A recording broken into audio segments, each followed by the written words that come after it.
And we'll start roll call to my left. Homer City Council. Dr. Joseph Ward, City Council. Ronnie Price, Mayor. Troy Tabor, City Council President. Mike Rington, City Council Member. Tim Berry, City Council Member. Bud Buchanan, Acting Chief. Donna Davis, Chief Financial Officer. Chad Russell, Fire Chief. Lance Onstadt, Assistant City Administrator. Kimber Gilchrist, triplet Wolf Garrettson. JT Klaus, City Attorney. Les Mangus, Director of Community Development. Susan Renner, City Clerk. Jennifer McCausland, City Administrator. All right, and tonight we're blessed to have Pastor Jerry Smith of First Faith Baptist Church to do invocation. Let's pray. Our Heavenly Father, thank you so much for the rain you've given us right before we celebrate our great independence and liberty in this nation. We pray that our communities will be safe as they celebrate, and we just enjoy this time together of community at a holiday weekend. Thank you for the city in which we live, and we are so thankful we don't live on either coast today, that we have fellowship and community. We pray that you would keep that spirit alive with us, and we pray for those who serve us, and thank you for their service to our community, and thanks for those who work and serve and live and go to school here. Keep us safe in the days ahead, and again, we thank you for the liberty we have in this nation. In Jesus' name, amen. Amen. Amen. Thank you, Pastor. Let's stand for the Pledge of Allegiance, please. I pledge allegiance to the flag of the United States of America and to the republic for which it stands, one nation under God, indivisible, with liberty and justice for all. All right, this time I'll open a public forum. If you have something you'd like to share, feel free to do so. State your name, your address. Keep it kind of short. Nobody? All right. Public forum is closed. Acceptance of agenda. Move to accept the agenda as presented. Second. All in favor, say aye. Aye. Aye. All opposed, nay. Motion carries 5-0. All right, citizens who request street closure at Astor Street and Prairie Creek Addition. And someone from their group's going to speak? Hello, Mark Barada, 1821 East Astor. It was about a year ago, came up here and did the same thing for the first annual street closure. It was a roaring success. Kids had fun, adults behaved appropriately, and most importantly, all rules were followed. So I was just hoping to request again for the second annual. Same, my neighbor actually filled out the report, so I don't have that in front of me. I apologize. But basically asking for about the same time frame, same stretch of neighbors, or houses on each side, and we have buy-in from all of our neighbors. So appreciate your consideration in advance.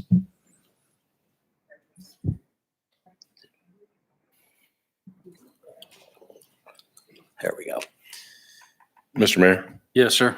do either of the chiefs have any concerns? I think Chief Russell, usually your concern is if the fire truck has access to not impede that. Is that? That's my only concern, as long as when we're putting stuff in the closed street, that we can still get a fire truck down through there. But the only thing that we put out actually out in the street's a bounce house, but it's more than enough of a lane to get by. So Same as us. There was no concern except for access to be able to get in case we have to respond to one of the houses or assist with fire EMS. Thanks, guys. Mr. Mayor, Yes, sir. I move to approve a request to allow closure from 2006 Astor to 1816 Astor on July 3rd from 10 a.m. to 12 midnight as requested. Second. Any further discussion? Did the rest of the neighbors not want to participate? Just your house and that? Well, so it's a very diverse neighborhood and divided. So we're the South Side crew, and we don't really take kindly from North Siders, East or West Siders either. So, Just a question. I mean, they're welcome to join in, but I mean, Sorry. no, it's just kind of our clique of neighbors, to be honest. So, Wow. I think that's the first time I've heard that. Yeah. And this request has come across. Let's start trouble, why don't we? I'm sure it's been thought though many times. All right. Well, I guess now that that question's been stated in that way, I wonder how many people on that road are okay with the closure then. Everybody within the highlighted area participates and buys in. Okay.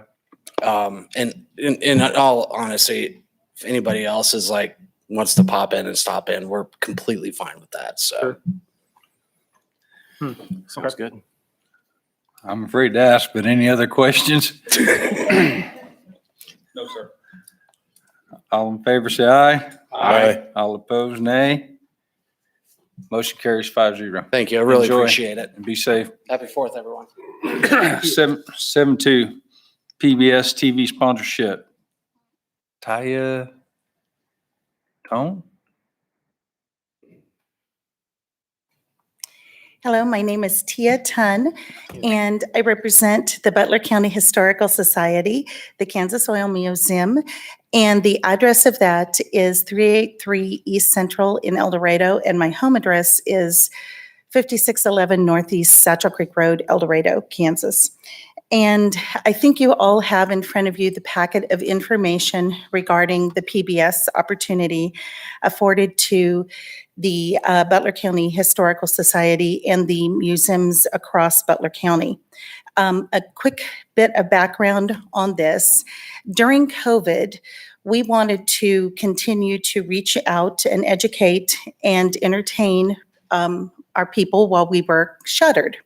So we started this YouTube and Facebook tapings for 15 communities across Butler County. So we reached out to the various communities that already had museums like Andover and worked with the museums here. And we worked with Wayne Dugan and Charlie Malcolm and taped them and went to your museum here in Andover.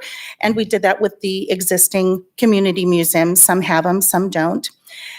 Because we had been, let me back up a little bit. We had received a whole $1,500 from the Smithsonian and Humanities Kansas to do an internal exhibit about 15 communities across Butler County. Well, does anybody remember 2020? We couldn't have that interior exhibit, and I didn't want to get in Dutch with Humanities Kansas, so I wanted to make sure that we could fulfill that. So we decided to reach out and put that information online. So we thought, what better way than to reach out to other shuttered museums? So we reached out, we went, and the ones that were comfortable doing interviews, we worked with them, taped them, and at no cost to your museums or the museums in other communities, we did these videos. We then put them on our YouTube channel, and since the first of the year have had over 25,000, and that was over a month ago, I last counted, so we're probably way past that now, viewers of these videos.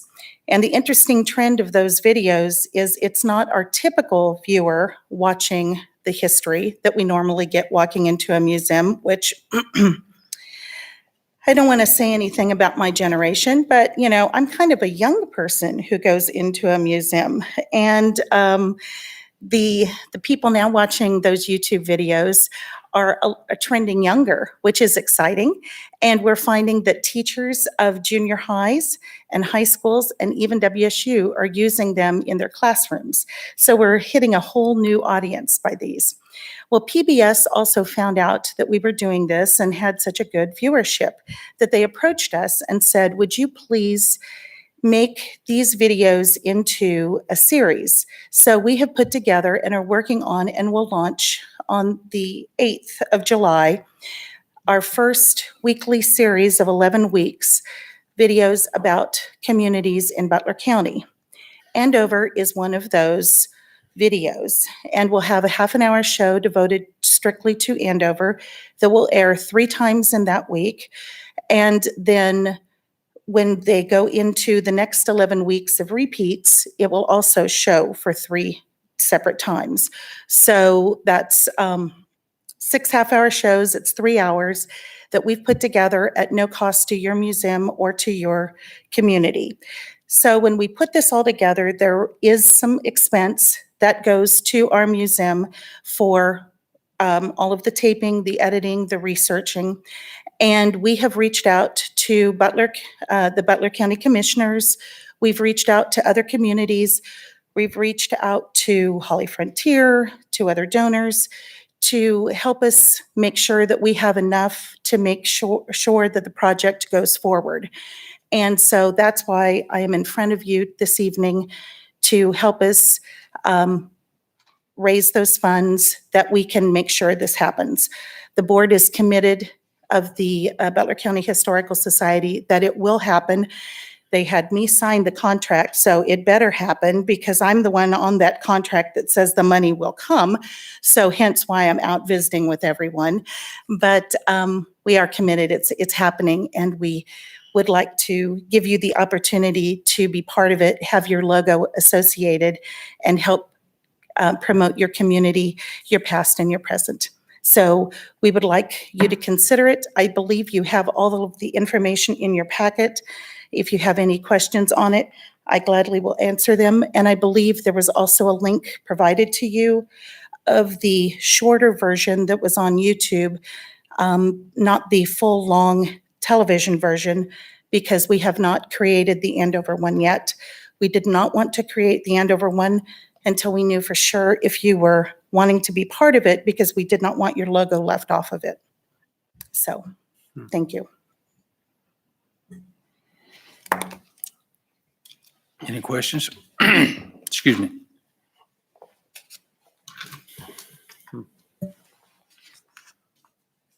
When did this, oh, sorry, Mr. Mayor, I have a question. When did this project start, or when? Well, it actually started in 2019. In reality, when I wrote that grant for $1,500 for that internal exhibit. And then it just kept moving forward. And we were to open that exhibit in, does anyone else find that they have a really hard time with a mental timeline through then, because everything just kind of got shuffled around? So we were to open then April of 2000, and then Humanities Kansas moved it back to December of 2000. And we realized that was not going to happen. So then in December of 2000, we put it online. So then in, I believe, April, PBS approached us.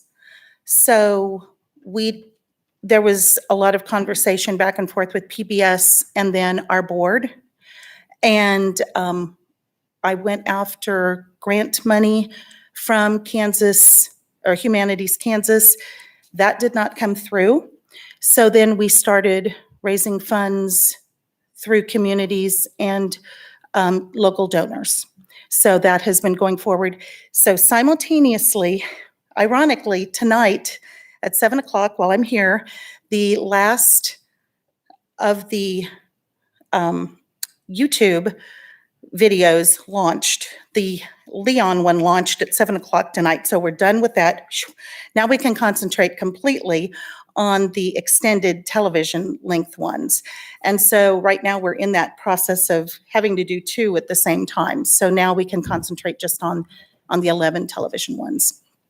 So it all kind of came upon us very fast, and not something that we really never saw that coming. That was not something we were positioned for, but it was an opportunity to promote history.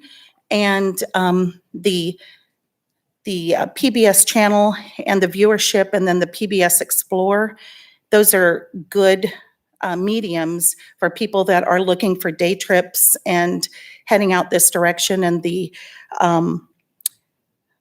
affluency and the the people that are watching those type channels are your travelers and your people that are going to be coming to museums. So we thought it was a great opportunity to promote all of the small museums in Butler County. Mr. Mayor, Yes, sir. I have a question, but are you? I just have making a motion? one Okay. question. Would have been, or would be, would we have the opportunity to, and since it's a YouTube video, add this to our own marketing for the city? We would By love linking that. to or embedding? Okay. Yes. We'll keep it on our YouTube page, and I think Mhm. now you have to understand, technology is not my strong suit. If it was, I would probably not work in a museum. But the way I understand it, the original video still stays on our YouTube, but you can link to our YouTube page and show that and link it to your page as much as you want to. And we have been so fortunate that our videos have been so well liked that YouTube is now monetizing them, and they're making money off each of our videos. And if we can get, I think it's like 600 more free subscribers, the museum will start getting money daily. And so please, everybody, subscribe. It's free. It will help the museum. So that would be just a wonderful thing. So feel free to share it and like it and use it on your pages as much as you want to. Has anybody seen their crosswords on YouTube? Yeah, it's it's- very it's- interesting. It's good. I had no clue. Yeah, So, I've shared a yeah. few. Mike, you have a times. question? Yes, this is to Jenny. So if we decided to give some money to this, would you have to move something around to be able to fund it for this year, or? The technical answer is yes. This is an unbudgeted request, so this wasn't something that we planned for 2021. And where it seems it should come out of would be, we do have an advertising line in the admin budget, and I put that in, Susan had put a lot of this together, but I did go in there and insert that into the memo. Generally speaking, administration, as all of our departments, come in under budget over the course of a year between salary savings or, not using the overtime we budgeted fully or things of that nature. So, I think as long as it's a 2,000, 3,000, honestly, I'm not sure quite what the dollar request is, but if it's in that, $2,000 to $3,000 range or thereabouts, I am confident we can come up with that money elsewhere, no problem. Yeah, it seems like, they're looking at, they don't ask for it, but it looks like they're looking at maybe 2,500. So I don't know if anyone thinks of anything more or not, but that's. I've I'm got a kinda going question for. there. Go ahead, brother. So this is being broadcast on PBS. Is PBS going to front any financing for this at all, or is this solely responsible for your production and then pay for the broadcast? We had two options, and we could have gone with the cheaper production, and then they would have owned it, or we could have had a higher production cost and then we own it. And we decided that long-term, it was better for the museum and in essence than the other museums in the community that we owned it, so I could say, yes, please share it on Andover's page. So we felt like, because we were going to sponsors and getting funds, that it was better for us to own it so we could give everyone that opportunity. So that's why the higher cost. So the total cost was 40,000 that you're trying to come up with? That's what we were trying to come up with. Production has not ended. And we are in essence a museum, not a production studio. We've had to reshoot things that we have not anticipated reshooting. So there's things that are higher than we had anticipated. However, because I have an incredible museum board, they have committed that if I could find those funds, my museum board will back it and make sure that even if it's over budget, it will happen, and they will step up and those funds will be secured if there is an overage. So it's happening. It's signed and we will go forward. All So in a right. sense, it's kind of like an advertisement for Butler County. Really, it's not really. And I might tell you, the real reason that this is so successful is, are you familiar with Ken Spurgeon? Any of you? He is a history professor at Friends University. He is a winning film historical documentarian on his own with Bleeding Kansas and Home on the Range, and just an author and speaker and an incredible historian. He consults at the museum, and you will recognize him on these videos. If we did not have Ken donating a lot of his time, there is no way we could have afforded to do this. So the amount of 40 to do these, that's not a real number in the real world. That's understanding that we have someone so far beyond our means donating time that it's incredible. We also have a wonderful curator doing the research and working with Ken. So, and then we have production people that are also donating time to help us. That seems like a big number, but if you had any experience in that, knowing the numbers it should be, that's incredible for what we're doing. So, Mr. Mayor, Yes, sir. that's a question to Jenny on the advertising that we do with the magazines for Kansas. We're still doing that, correct? We have an ad. We don't have an ad. I don't know. I'm sorry, which I thought we publication? had a Kansas magazine that we paid to have info on Andover in. Maybe that's fine. That's not Never mind. ringing a bell. The one that the newspaper used to put together for us. Oh, the welcome to The Welcome to Andover. I've been here too long. Never mind. I was gonna say, that's what you're referring to. That has shifted. The CVB is funding that, and they are funding that, but the creation of that has shifted to the chamber. But I don't know if that's what you're talking about, because that is wholly focused on Andover. And they've combined that with their member directory.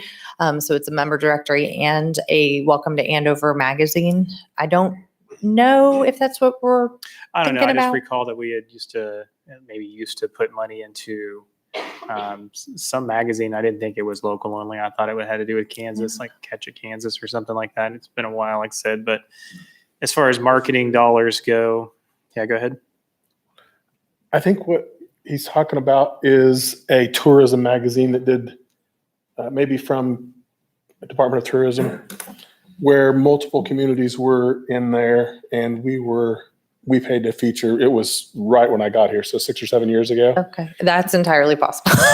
Like I said, I've been here a little while. But it is not an annual purchase, because we've not done that for some time. But thank you for the memory jog there, because You're I welcome for had that, yeah. forgotten But entirely. my point really was that we've paid for marketing before, looking at the length of the video and already views, and kind of reviewing it and look at the production value, and $2,500 is nothing.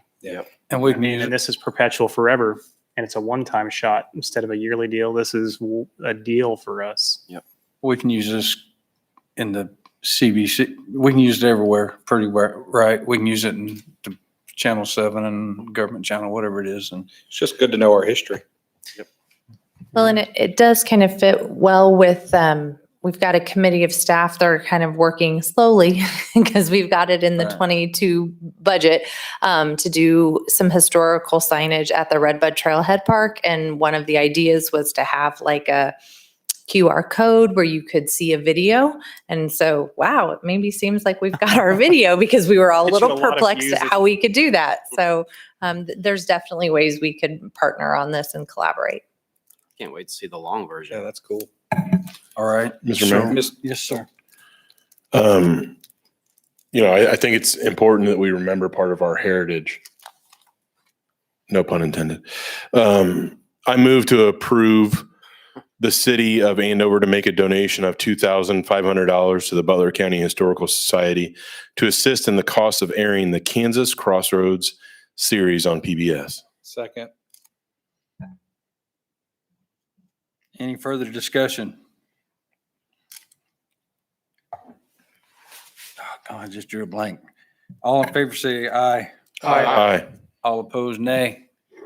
Motion carries 5-0. Thank you, ma'am. Thank you very much. We appreciate it. Thank you.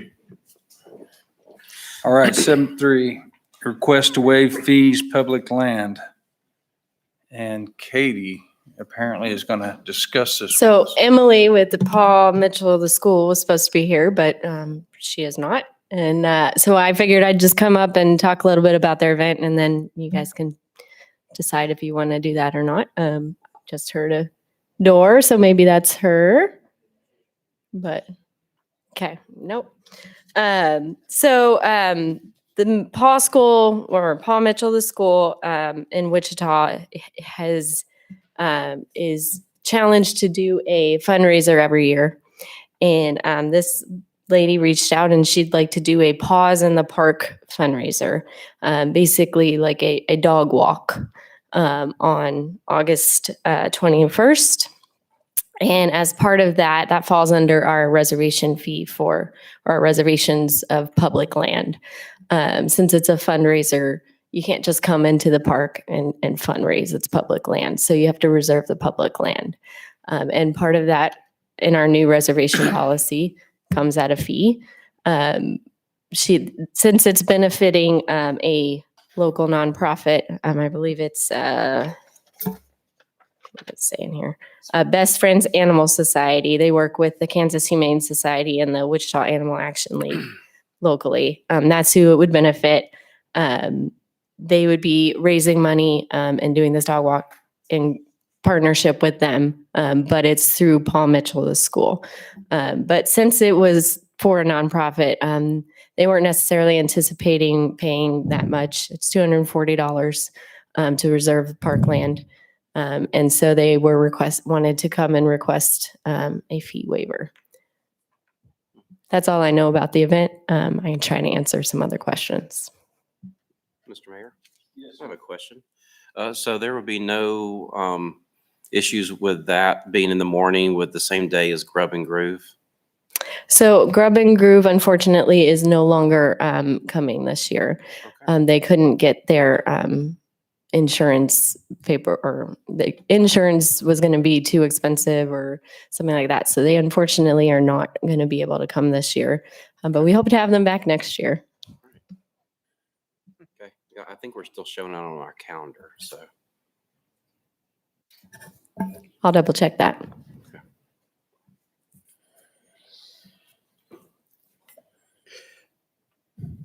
Mr. Mayor, Yes, sir. I'd move to approve the Paul Mitchell, the school, Wichita's request to waive base reservation fees for use of the Central Park land and to allow food trucks to vend in Central Park on Saturday, August 12th, 2021. 21st, 2021. Thank you. Second. Any further discussion? I guess I'm just more concerned that the chief couldn't show up to talk about it. Yeah. So how much real estate are they? I can turn my mic on. How much real estate are they going to take up? I mean, I'm just kind of curious. So I don't know all the details of it, but I know that she said they were planning to just have, I believe it was approximately, let me see. 1 to 2 miles. What this says, if I can find it. Hold the noon. I think it says 100 people. Yeah, 100 or so people. It's a 1 mile or 2 mile path near the dog park, is what she was thinking. And they would stagger the start times, really. They could come anytime between 8 a.m. and noon to walk their dog and be a part of this. So. All right. I guess, Mr. Mayor, I do have a question. Sure. So Paul Mitchell's not the nonprofit. Why wouldn't Paul Mitchell sponsor him or something? I mean, So Paul Mitchell, the school, has an initiative every year that their local schools contribute or work with nonprofits. And that's the one that she chose to work with this year. So they're not a nonprofit, but they work with them is how I understand it. So it's like your community service through your fraternity and college type thing. That's kind of how I see it. They pick one and they run with it. Donating And money. I don't know if this is the case with Paul Mitchell, but a lot of corporations will match donations or it's part of their corporate giving policy to give back to the community in some way. All right. Any other questions? Let's vote. All in favor, say aye. Aye. All right. All opposed, nay. Motion carries 5-0. Consent agenda. Thank you, Katie. Mr. Mayor, Yes, sir. I move to approve the consent agenda items 8.1 and 8.2 as presented.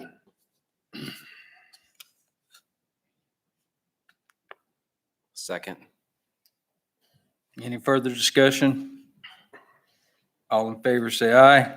Aye. All opposed, nay. Motion carries 5-0. 2022 budget, Donna Davis.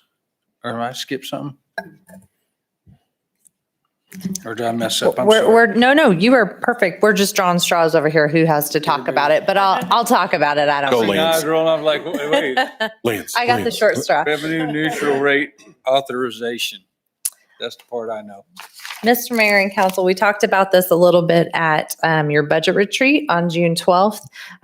County had already done the work before that retreat on the 12th so that we knew in order to meet what the state has determined is our revenue neutral rate, we would need to create a budget for 2022 at a level of 41.237 mils or lower, and that would be a reduction from the 42.31 that we were last year. So you would have to reduce your mill rate in order to meet that request of the state. It seemed the consensus or mood of the budget retreat was in fact probably to go the other direction, to exceed the mill rate from last year, but certainly not to cut the mill rate. And so given that direction, we've prepared for you tonight the form Butler County prepared that we will turn back into the county clerk that indicates, yes, we intend to exceed the revenue neutral rate. It's got our proposed mill levy based on it's slightly lower than what we talked about at the budget retreat because there were some administrative things that Donna and I were able to tweak down a little bit, but didn't change any of the department requests, new programs, new personnel, none of those changes, just some more administrative type reductions where we could true up some benefits numbers and things like that. It represents about a 1.8 mil increase from last year. You do not have to adopt a budget for 2022 at this rate. It is merely letting the county know that we do intend to exceed that revenue neutral rate. I'd be happy to answer any questions, and Donna, feel free to speak up if there's anything I missed. The other thing that we want to keep in mind is even if we didn't intend to exceed the revenue neutral rate, the county recommends, and so do we, that we still sign the form. Because should we not have the intention of exceeding it, but our valuation changed, and because that valuation changed, now we've exceeded it, we'd have to refund all the taxpayers the 5 cents, 20 cents. No. Wow. Yeah, so even if we didn't, it's recommended that you still say you're going to. Okay. Thanks, Donna. Mr. Mayor? Yes, sir. I really appreciate that input. I mean, it helps, I think, the community understand a little bit about what's going to happen. I move to approve the mayor to sign the intent to exceed the budget revenue neutral rate document. Second, Troy. Any further discussion? All in favor, say aye. Aye. All opposed, nay. Motion carries 5-0. 10-1, City of Andover subordinative taxable multifamily housing revenue bonds, Series B, 2013. Andover Apartments LLC. Mr. Mayor and Council, this is largely a legal and administrative function. I don't want you to think that you're issuing any additional debt or that there's any additional bonds that will be sold in conjunction with this IRB project that was issued in 2013. We've merely got a change in ownership, and we're trying to do the paperwork necessary to continue what was already approved in 2013 for those new owners.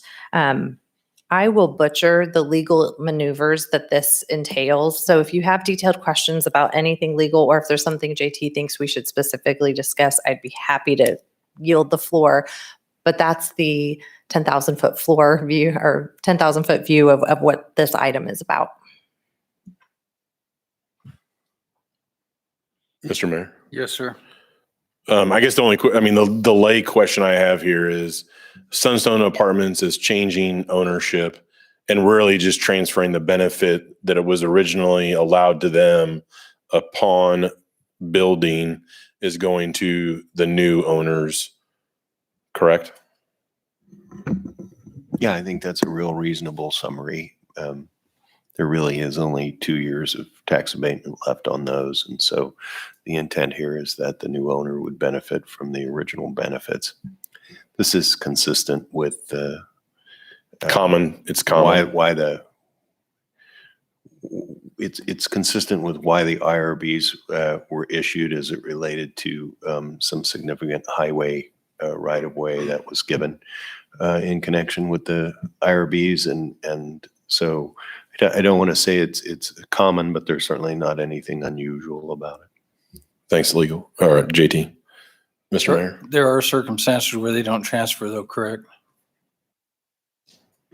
Yeah, and actually we were being very careful on this one. So we have tons of significant controls in these legal documents. They can't even have a change in control of the owner as it relates to the unit ownership of the LLC. So to be clear, we had them tied up pretty good to make sure they were going to construct what you wanted and that it was going to operate as you intended it. And all of that has taken place. And so I don't know of any reason why the owner shouldn't be allowed to transfer the facility to another equity owner. Mr. Mayor. I move to adopt an ordinance consenting to the assignment of the city's subordinate taxable multifamily housing revenue bonds, Series B 2013 Andover Apartments LLC, authorizing the execution and delivery of a First Amendment to trust indenture buy-in between the city and Enterprise Bank, and authorizing the execution and delivery of related documents. Second. Any further discussion? All in favor, say aye. Aye. All opposed, nay. Motion carries 5-0. Prairie Creek Addition, 6th phase, engineering design and construction phase services agreement. Mr. Mayor, Council, at a previous meeting, the governing body had accepted petitions and the dedications on the plat or on the final PUD for the Prairie Creek Addition 6th phase.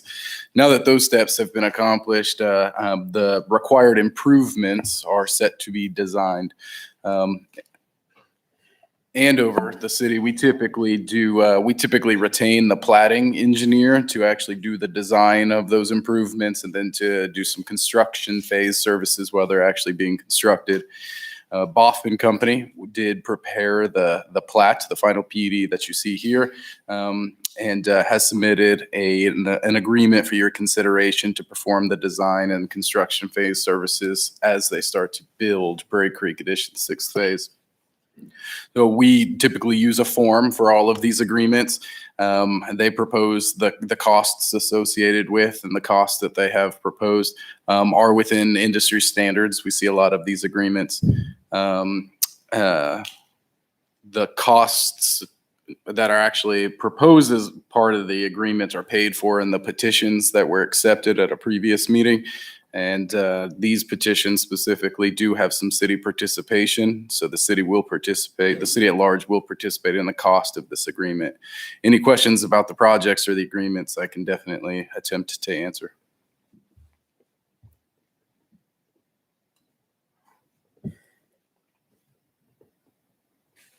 Mr. Mayor, Yes, sir. Move to approve an agreement with Boffman Company, PA, Wichita, Kansas for engineering, design, and construction phases services for the Prairie Creek Addition, 6th phase, in the not to exceed amount of $373,900 as presented. Second. Any, excuse me, any further discussion? All in favor, say aye. Aye. All opposed, nay. Motion carries 5-0. Thank you, Lance.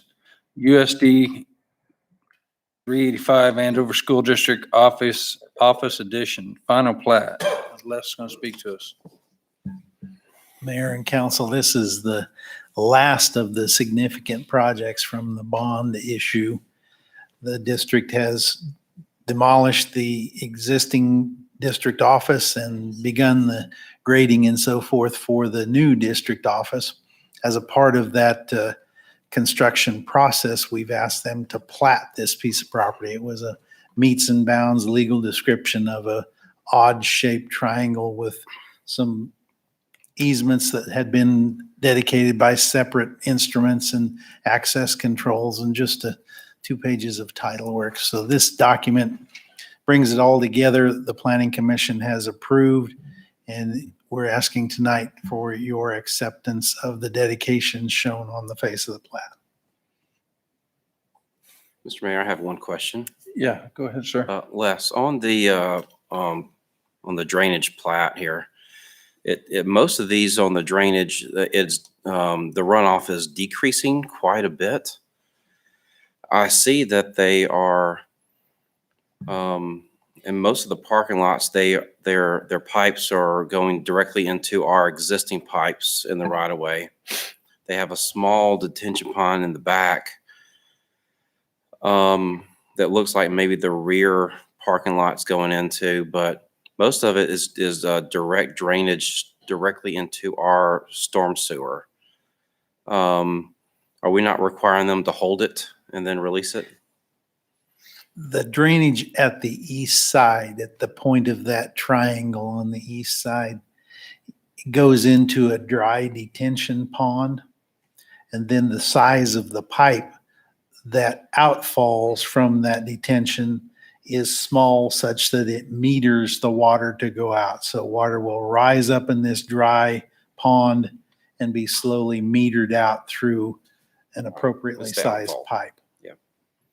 It's not intended to hold water, the pond. Correct. It's intended to be dry. Mr. Mayor? Correct. Yeah. So, I mean, I completely understand that. But all the drainage on the site's not going to that pond. Correct. It's very unusual on this particular lot because, it dates back to the 1950s.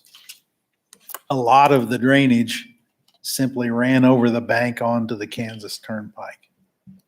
And the school district, through their engineer, has reached an agreement with the Kansas Turnpike to allow some water to shed off onto the turnpike right away. Mr. Mayor? Yes, sir. I have a question regarding site planning process. Since it's on Andover Road, even in spite of it being part of the school system, is it still required to have all the same types of frontage, bushes and trees and parking and et cetera as the rest of Andover? Yes. Yes. The site plan review committee has reviewed and approved a site plan with landscaping and lighting and really a nice facade on the building. Nice. Very good. Has some similarities to the new Andover High School. They've kind of tried to bring together elements from all of their new buildings. Pretty darn cool. The new Andover High School, looking at it, it's very futuristic looking. It's nice. Then, Mr. Mayor? Yes, sir. I'd move to accept the dedications on the USD 385 Andover District Office Edition final plat as approved by the Planning Commission. Second. Any further discussion? All in favor, say aye. Aye. All opposed, nay. Motion carries 5-0. 12-2, development agreement. Lance. Les and his staff, when they were walking the applicant through the plating process, did not identify any required public improvements. So typically on a plat like this, you'll see petitions for public improvements for streets, water, sanitary sewer, drainage improvements that Les and his staff identify. This doesn't have any of those, so you don't see petitions, resolutions, or ordinances. The one thing that you do see, that you will typically see on a plat like this, is a developer's agreement. This developer's agreement, absence all those public improvements, is a pretty basic agreement. It pretty much sets forth that during that site's redevelopment, it'll follow and comply and conform with all codes, regulations, ordinances, and permitting processes. Mr. Mayor, Yes, sir. I move to approve the developer's agreement related to the USD 385 Andover District Office Edition. Second. Any further discussion? All in favor, say aye. Aye. All opposed, nay. Motion carries 5-0. City Code allowing 13-1, allowing alcohol sales Sunday mornings. Mr. Mayor and Council, the state legislature took action last month to change state law, which would now allow alcohol sales on Sunday mornings. It previously allowed alcohol sales starting at noon. So now it would be allowed to start at 9 a.m. I have to say this one kind of slipped by me when it came through. It wasn't one of the things that the league was super pushing out there to everybody, but a local liquor store owner was quick to point it out to us, rightfully so. And he did request that the city council would consider adopting this change because local ordinances, city codes regulate alcohol sales in the community. Local action is required in order for us to comply with this change at the state level. So the city attorney's prepared an ordinance for you tonight. And if it is your will, then we can go along with the direction of the state and begin selling alcohol at 9 a.m. on Sunday mornings. Mr. Mayor, Yes, sir. I just, the one question I had, we already sell on Sunday, right? So this is just extending hours? This is just, and JT may have some insight here. I believe there was a little bit of feeling that could grocery stores sell before noon and that was the contention, or there was a reason this came up? I actually think the reason it came up at the state level was the grocery stores are open at 9 a.m. anyway, and they have issues prohibiting the sale of specific products until noon. It requires a special software that doesn't allow you to sell until noon on a particular day when all the other software and every other day it's open at 9 a.m. In this particular case, I think it was just sort of out of universal fairness. The state said, well, if we're going to let everybody sell beer at 9 a.m., we're going to let everybody sell beer at 9 a.m. But to be clear, we normally, as a city, don't have any control over the alcohol laws at all. They're considered universally applicable throughout the state of Kansas. It's in this case, they specifically said in the statute when they adopted it, for this to be effective, the city code has to allow it, and your city code tracked state law, which doesn't allow. Specific answer to the question is, yeah, right now they can be open from noon to 8 liquor stores. This would allow them to open at 9 o'clock on Sundays, except Easter, which is still prohibited. Establishments could sell at 9 o'clock anyway. For example, couldn't Spalding sell their little drinks at 9 o'clock with your biscuit? You're talking about enhanced cereal malt beverages? Yeah. I actually don't know the answer to that question. Okay. Mr. Mayor. Yes, sir. So JT, wouldn't we have an ordinance that simply stated that we followed exactly the state's recommendation and not have to make this an ordinance on its own? Yeah, it's not actually I mean, honestly, there is clearly an attempt in the statute to try to track the state law precisely. It's just that in so doing, they track the portion of the law that limited Sunday sales from noon until 8. And so what we're really doing is just eliminating that section from the code. so that we're not in conflict. Does that answer the question? Yeah, it does. Yeah. Thanks, JT. Mr. Is- Mayor? Is the Easter, sorry, is Go the ahead. Easter thing a state thing or is that us, Yeah, that's a state law. state law? Easter and Christmas, I think. No matter what day of the week it's on. Mr. Mayor? Oh, Maria.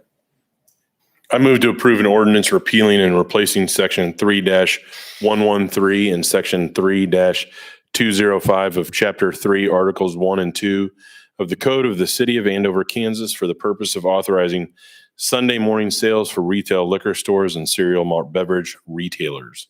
Second. Any further discussion? Can't day drink if you don't start at 9. Pardon me? I just said if you can't day drink if you don't start at 9. All in favor, say aye. Aye. All opposed, nay. Motion carries 5-0. Summer concert series, food trucks and park closure requests. Katie Cork. I'm back. So before you tonight is just a request to officially close the park for our summer concerts. We have worked to minimize the amount of time we need to close the parks over the past couple years, just as we've been more efficient with things and trying our best to limit the amount of time that parks are closed to the public. So this request is for all 3 concert dates, July 10th, August 6th, and August 28th, to close the park beginning at 3 p.m. And then close it until midnight. 3 p.m. is, so on the Saturdays, the library closes at 3. So that in the past, we've let everybody still use the library, I think until 1, and the library agreed to close early. We don't necessarily feel like we need to do that this year, just the way that our operations are working. But gates open at 5, so closing the park at 3 allows staff the time to get everybody out that doesn't have or isn't supposed to be there for the concerts. And it also, it's typically when the artists start to do their sound check. And per our contracts, we have to do our best to not have anybody that's not supposed to be there for their sound check because the artists and all of that. And so this gives us plenty of time for, the dog park can stay open in the morning, the disc golf areas can stay open in the morning. And the way we have it fenced off and everything like that, closing it at 3 gives us plenty of time to close up all those little holes that we need to before the gates open. And then also just an official approval for food trucks. As of right now, we have 6 food vendors for July 10th, 8 for August 6th, and 6 for August 28th. They're not all technically food trucks, but there are some food trucks in there. And I can answer any questions you have. Mr. Mayor? Yes, sir. I move to approve a request to close Central Park from 3 p.m. to midnight and allow food trucks to vend in Central Park on July 10th, August 6th, and August 28th. Second. Any further discussion? Mr. Mayor, can we take this opportunity to ask what concerts are happening on those dates? Sure. We've publicly announced them, so I can officially say that in a meeting.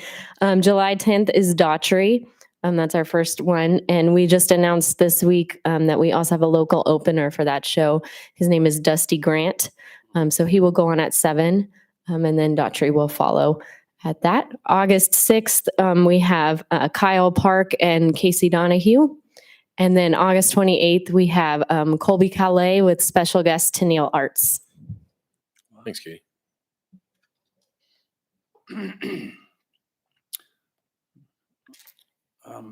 Darn. Any other questions? All in favor, say aye. Aye. All opposed, nay. Motion carries 5-0. Thank you, Katie. Thank you. 2021 Andover Road Business Improvement Grant. Lance will speak to us about that. Mr. Mayor, Council, at a previous meeting, the City Council had approved a selection committee to review the applicants for the Andover Road Business Improvement Grant for 2021. Those members, two city council members, a member from the Chamber of Commerce and your city administrator, reviewed the one application that we did receive. That one application was for a property located at 1519 North Andover Road, of which you can see photos in front of you. So this is a property that was at one point a single-family home. That the application is to aid in the conversion from single-family use to commercial uses. So specifically, the application is for new parking lot lighting that's required, and then also some landscaping. The current owner desires eventually for this property to make that conversion to office, retail, commercial use, and then a potential cafe in the future with a drive-through lane. The first phase of these improvements have been approved by the site plan review committee. The additional building in the future phase will have to come back. So the selection committee reviewed it, does recommend funding of this project. That would be eligible based on the construction amounts that the owner has indicated on their application. They would be eligible for up to $5,000. It is a matching grant. It is a reimbursement So they'll have to navigate the permitting process, have successful inspections from our building department, prove payment, submit proof of payment through invoices, and it has to be done within 6 months. So you'll see in that recommended motion, if you do choose to award this, we have put some conditions in there that the property owner would need to meet. I can answer any questions about the grant program or the project that you may have. Mr. Mayor. Yes, sir. With this being in a previous residential structure, does it have the structural stamina to hold the allowable fire code population inside that building without collapse? Yeah, so part of that conversion is, less in the community development department in conjunction with the fire marshal and with Andover Fire Rescue will have to review, unless you might have already received it, a code plan from a licensed professional designer and architect that shows that it will meet those applicable building and fire codes. Mr.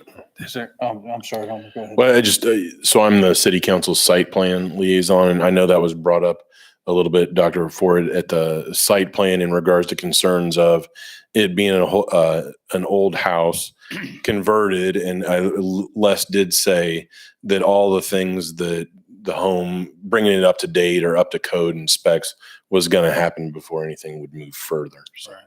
There is foundation issues with this property in there. I mean, from the age of it, other matters, it's ADA and all that. Not that we know of. Okay. The architect has looked the structure over and done as Lance said, a code review and prepared a code plan, and it seems to meet the code for the light retail and commercial uses they intend.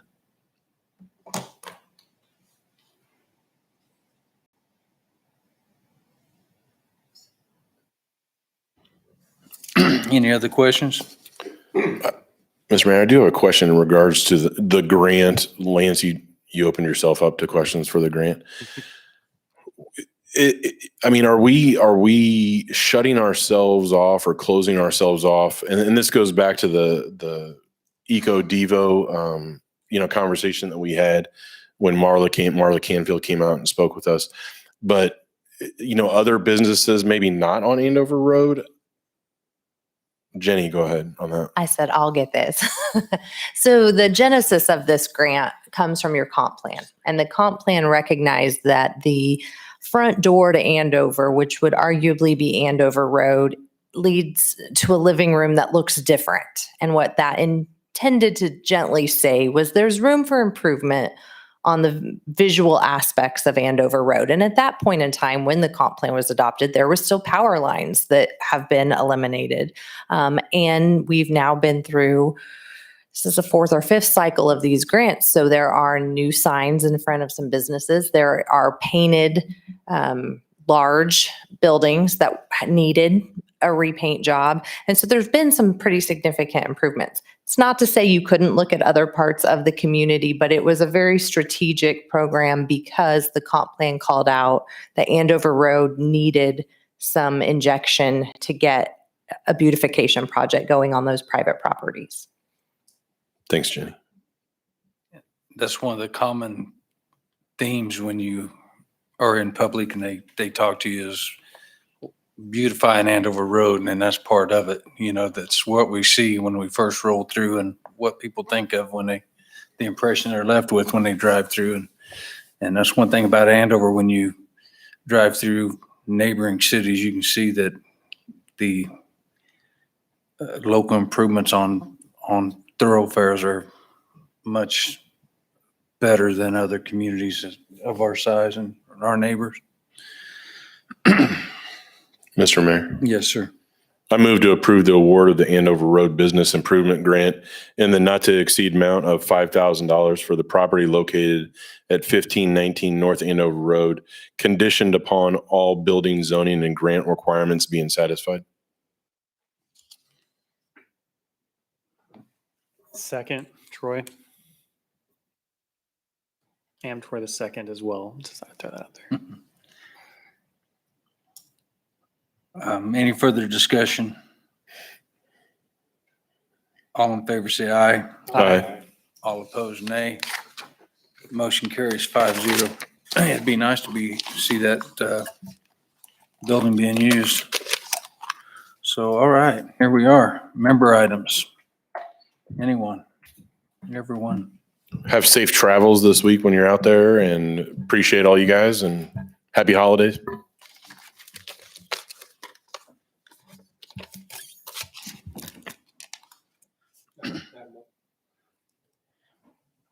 Mr. Warrington, did you get a chance to look at the park layout, and you have thoughts on it? You mean the signage coming in? The 13th Street Park?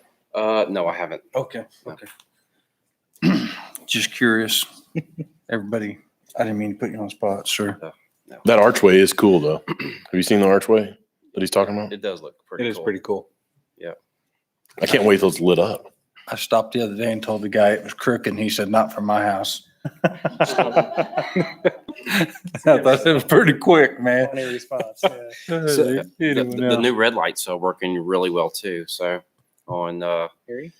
on Harry and Andover Road. So I guess, Mr. Mayor, I just want to thank Rick and all his team for the light at Harry and Andover Road. That seems to be, you guys have had some issues with that, and you guys have been on it. Parks look good. Daniel's doing a great job. You know, with all this water, it's going to be a little crazy to try and get everything mowed by, Music Theater Wichita, because that is coming up starting to Friday. Is that right? Friday? Okay. So I just want to thank everybody in the parks, that whole department. And then Jenny, this is for you. The ARP, the rescue plan, are we going to meet as a council during a workshop to discuss that in the next few months? Is that kind of on the radar, or? Absolutely on the radar. Yes, we've already applied for our money. You have until December 31 of 2024 to spend it. The main thing I think maybe the public should know is there are considerable restrictions on what this money can be used for. This is not just revenue replacement money. The areas that look to be the least scrutinized based on the guidelines released from Treasury would be a wastewater project or a water project. Obviously, we don't do water wholly. We do some extension of water services, but we don't have a water department.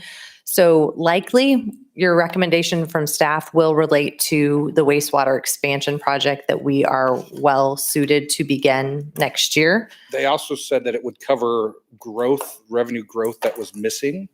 Yeah, it's a creative formula. Okay.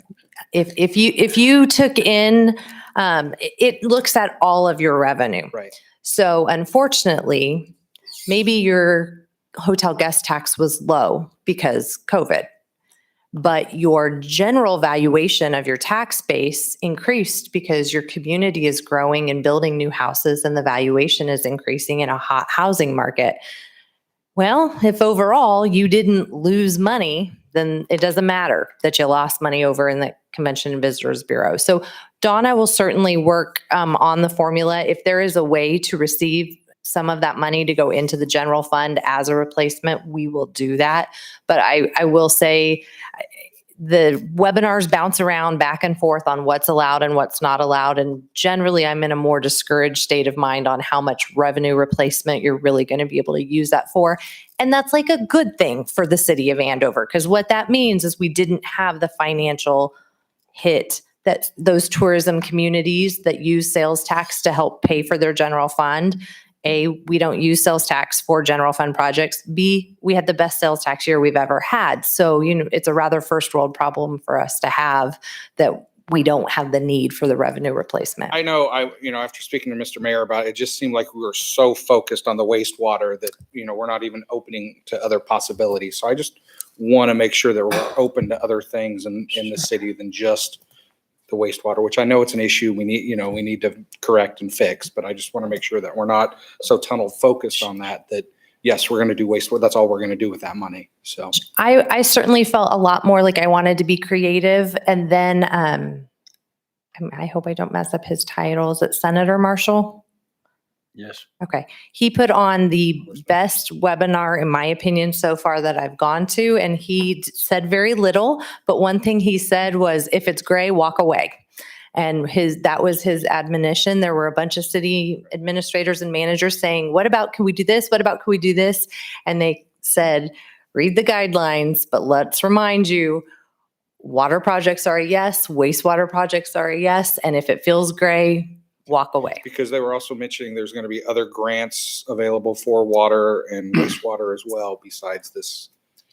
My opinion is the guidelines look more and more like the infrastructure program is more like a human resources program, and the ARPA program is more of an infrastructure program. I'm not sure how that all ends up like it is, but they're really focusing on human infrastructure for the infrastructure money, which is different and interesting, and we'll find a way to use that, but it isn't sounding quite as infrastructure as we use the term infrastructure. And the grants, They also kind of made a comment that there's nothing where you can say, would this be approved? Right. But then come back later and say, oh, you spent it on that, that's not approved. Let me take it back. Yeah, it seems very clear as mud. So and the grants are leaned towards even cities, smaller population than ours. So it's just one of those things.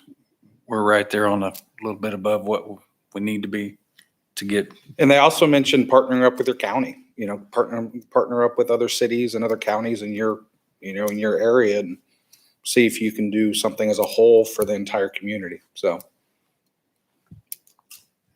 Mr. Mayor? We did look at a water project a long time ago, and it was 300 million plus. Sure. Yep, to build a Cheney Lake type reservoir that would service us and our region. So if we can get that money, I mean, that'd be cool. I was going to say, it should be clear, it's $2.4 million. And that is set and defined, and we will receive that first half now and the second half in 1 year. if I'm correct, I thought they extended it to 26. You have to be under a commitment or a contract by December 31 of 24, but you have technically until 26 to spend it. And that's been one of the main messages that a lot of the webinars have pushed to, is like, don't be in a hurry. Like, take your time. Perhaps this other infrastructure bill gets itself worked out and we get some information here in the next 6 months to a year on what that can be used for, so that we can be as smart as strategic as possible with how we spend those funds. It's a one-time chance, so we want to do it the best that we can. Mr. Mayor? Yes, sir. Does on the professional information officer that we talked about at the budget meeting, does anyone from the council have any, because that position wouldn't, as it's slated right now, wouldn't take place till 2022? And actually to get, we're doing July 1 of 22, because we do have the remodel or finishing out of the office space on the front end of that. That also allowed us to take that mill levy increase a bit by starting at mid-year. So July 1 of 22 is what is currently in all your budget spreadsheets. Is there any interest to do that job sooner than later? I guess would be my question. And maybe, is that something that do we need a whole workshop for it? But I don't know. I just feel like there's a need sooner than later for that position to start. It's like, I don't know, fourth quarter. I think what our first step would be to get the architect to come up with some options for that finished space. Cause I literally don't have a place for the person right now. I mean, it's not to say I can't have people share offices and things of that nature, but it seems like it would be best to have the space ready for someone to come sit down and come to work. So maybe that's something that we can look at budget and see. I can't speak right now where we would find that $50,000 for that capital project. We'd have to spend some time looking. I don't know if it would be wise to make that decision mid-year. Okay. Does that include an office for the mayor? It sure can. I mean, we've got $60,000 in there, which will include the design and architecture fees, but to finish out that space. And so I think there's a lot of options for what that finished space can look like. Lance would appreciate that. All right. Mr. Mayor, Yes, sir. I move to adjourn. Second. All in favor, say aye. Aye. All opposed? Meeting's adjourned. See, Lance, that's what happens when you don't pay attention. I was gonna say